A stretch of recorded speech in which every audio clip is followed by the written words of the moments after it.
حضرت حشام بن عاص رضی اللہ عنہ فرماتے ہیں، دور صدیقی میں مجھے اور ایک اور صحابی کو روم کے بادشاہ ہرقل کے پاس اسلام کی دعوت دینے کے لیے بھیجا گیا۔ چنانچہ ہم سفر میں روانہ ہوئے اور دمشق کے مقام ووتا پر پہنچے اور جبلہ میں اہم غسانی شاہ غسان کے ہاں ٹھہرے۔ ہم نے جبلہ کے پاس جانا چاہا تو اس نے اپنا قاصد ہم سے بات کرنے کے لیے بھیجا۔ ہم نے کہا، اللہ کی قسم ہم کسی قاصد سے بات نہیں کریں گے، ہمیں تو بادشاہ کے پاس بھیجا گیا ہے، اگر بادشاہ ہمیں اجازت دے تو ہم اس سے بات کریں گے، ورنہ ہم اس قاصد سے بات نہیں کریں گے۔ قاصد نے واپس جا کر بادشاہ کو ساری بات بتائی، جس پر بادشاہ نے ہمیں اجازت دے دی۔ ہم اندر گئے، اس نے کہا، بات کرو۔ چنانچہ میں نے اس سے بات کی اور اسے اسلام کی دعوت دی۔ اس نے کالے کپڑے پہنے ہوئے تھے۔ میں نے کہا، آپ نے یہ کالے کپڑے کیا پہن رکھے ہیں؟ اس نے کہا، میں نے یہ کپڑے پہن کر قسم کھائی ہے کہ جب تک تمہیں ملک شام سے نکال نہ دوں یہ کپڑے نہیں اتاروں گا۔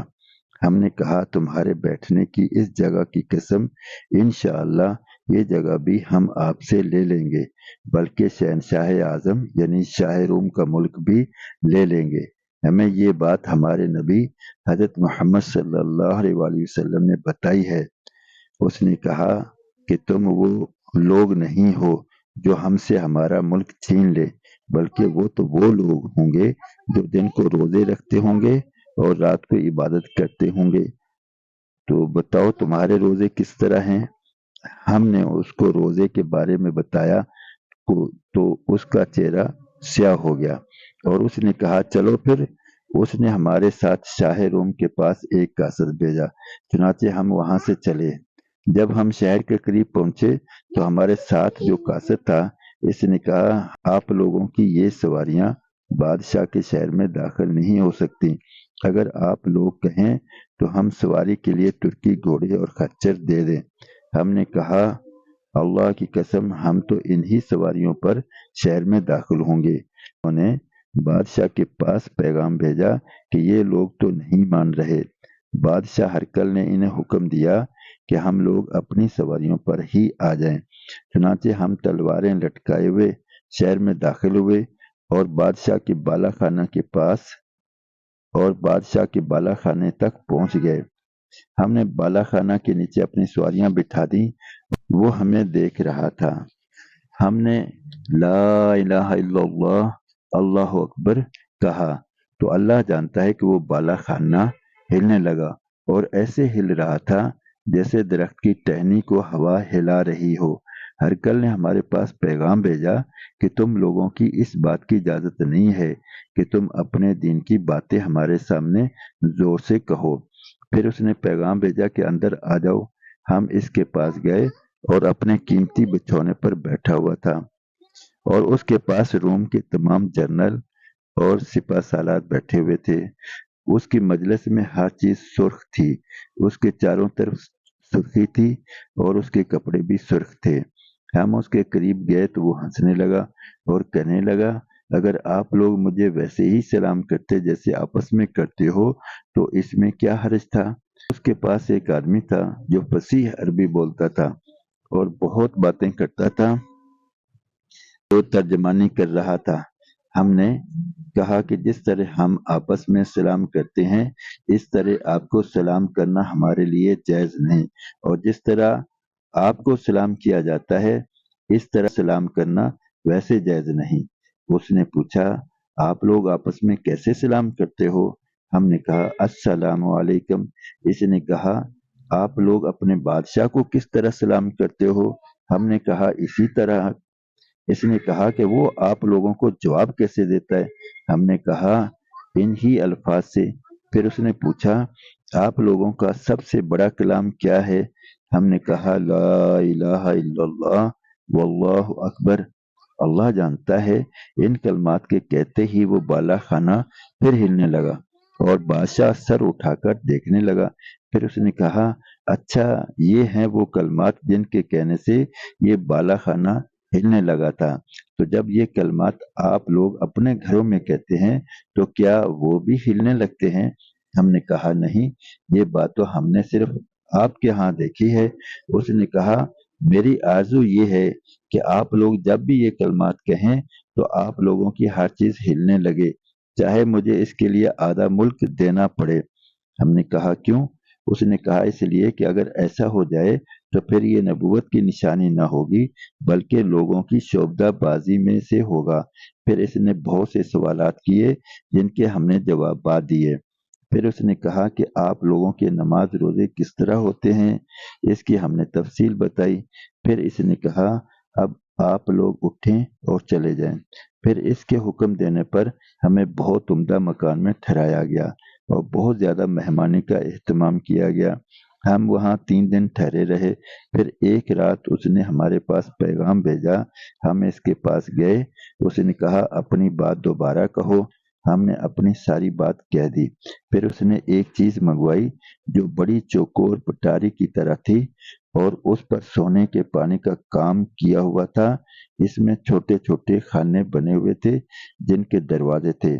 اس نے تالا کھول کر ایک خانہ کھولا اور اس میں کالے رنگ کے ریشم کا ایک کپڑا نکالا۔ اسے ہم نے پھیلایا تو اس پر ایک آدمی کی تصویر بنی ہوئی تھی جس کی آنکھیں بڑی اور سورین موٹے تھے اور اتنی لمبی گردن میں نے کسی کی نہیں دیکھی۔ اس کی داڑھی نہیں تھی، البتہ سر کے بالوں کی 2 مہندیاں تھیں۔ اللہ نے جتنے انسان بنائے ان میں سب سے زیادہ خوبصورت تھا۔ بادشاہ نے کہا کہ کیا آپ لوگ اسے پہچانتے ہو؟ ہم نے کہا نہیں۔ اس نے کہا کہ یہ حضرت آدم علیہ السلام ہیں۔ ان کے بال عام لوگوں سے زیادہ تھے۔ پھر اس نے اسی طرح مختلف دروازے کھولے اور اس میں سے وہ تصویریں نکال کر جو کہ ریشم کے کپڑوں پر بنی ہوئی تھیں ہمیں دکھاتا رہا، جو کہ ہم نہیں پہچانتے تھے۔ اس نے بتایا کہ یہ نوح علیہ السلام ہیں۔ پھر اسی طرح اس نے بتایا کہ یہ ابراہیم علیہ السلام ہیں۔ اور اس کے بعد اس نے ایک دروازہ کھولا، اس میں سفید تصویر تھی۔ اللہ کی قسم وہ حضور اکرم صلی اللہ علیہ وآلہ وسلم کی تصویر تھی۔ اس نے کہا کہ کیا انہیں پہچانتے ہو؟ ہم نے کہا ہاں، یہ حضرت محمد رسول اللہ صلی اللہ علیہ وآلہ وسلم ہیں۔ ہم خوشی کے مارے رونے لگے اور اللہ جانتا ہے کہ وہ اپنی جگہ سے ایک دم اٹھا اور کچھ دیر کھڑا رہا، پھر بیٹھ گیا۔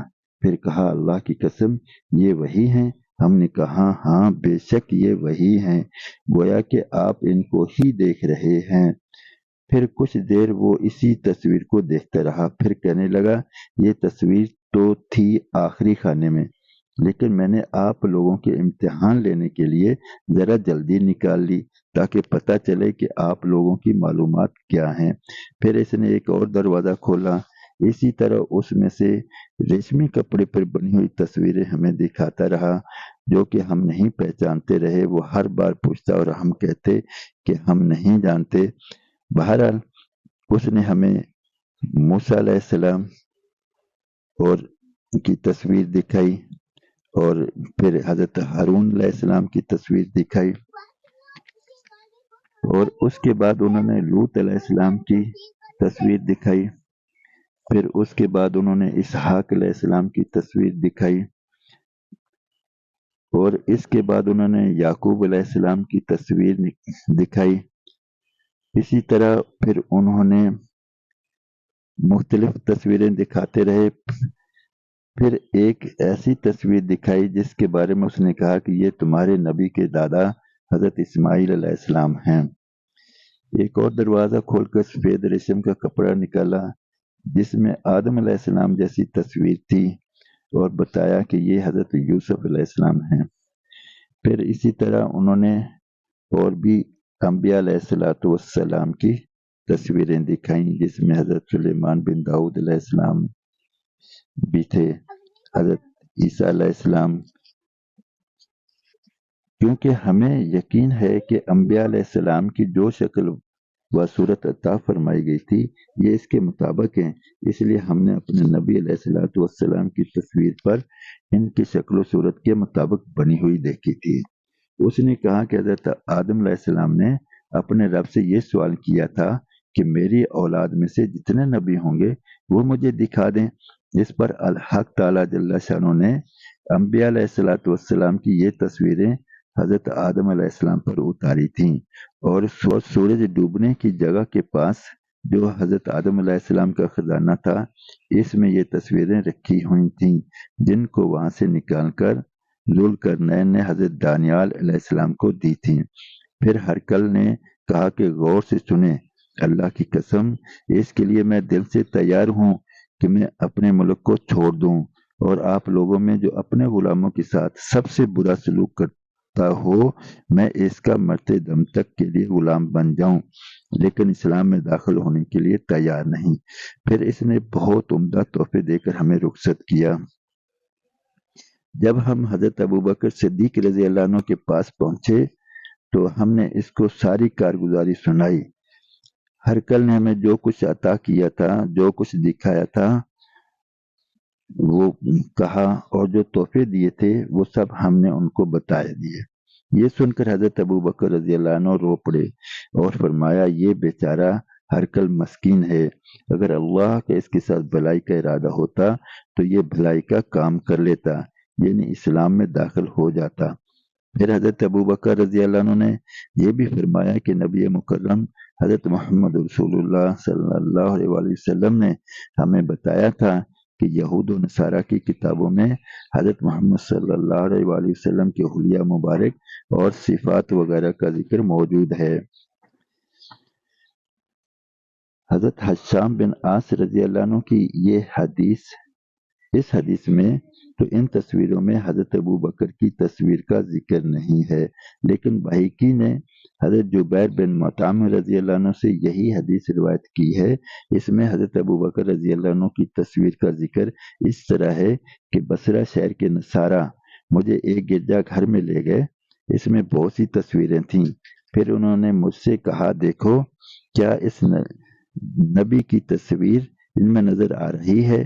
میں نے دیکھا تو ان میں حضور اکرم صلی اللہ علیہ وآلہ وسلم کی تصویر بھی تھی، اور حضرت ابوبکر رضی اللہ عنہ کی تصویر بھی تھی۔ وہ نبی مکرم صلی اللہ علیہ وآلہ وسلم کی ایڑی پکڑے ہوئے تھے۔ انہوں نے مجھ سے کہا، کیا تمہیں ان کی تصویر نظر آئی؟ میں نے کہا، جی ہاں۔ انہوں نے حضور صلی اللہ علیہ وسلم کی تصویر کی طرف اشارہ کر کے کہا، وہ یہ ہیں؟ میں نے کہا، جی ہاں، میں گواہی دیتا ہوں کہ یہ وہی ہیں۔ پھر انہوں نے کہا کہ تم ان کو پہچانتے ہو جو ان کی ایڑی پکڑے ہوئے ہے؟ میں نے کہا، جی ہاں۔ انہوں نے کہا، ہم گواہی دیتے ہیں کہ یہ تمہارے حضرت یعنی تمہارے نبی ہیں، اور یہ ان کے بعد ان کے خلیفہ ہیں۔ طبرانی کی روایت میں یہ ہے کہ میں نے کہا کہ یہ ان کی ایڑی کے پاس کھڑا ہوا آدمی کون ہے؟ اس نصرانی نے کہا، تمہارے نبی کے علاوہ ہر نبی کے بعد نبی ضرور ہوتا تھا، لیکن تمہارے نبی صلی اللہ علیہ وسلم کے بعد کوئی نبی نہیں آئے گا، اور یہ ان کے بعد ان کے خلیفہ ہیں۔ تو یہ حضرت ابوبکر رضی اللہ عنہ کی تصویر تھی۔ پہلے نبیوں کی شریعت میں جاندار کی تصویر کی اجازت تھی، لیکن ہماری شریعت میں اجازت نہیں۔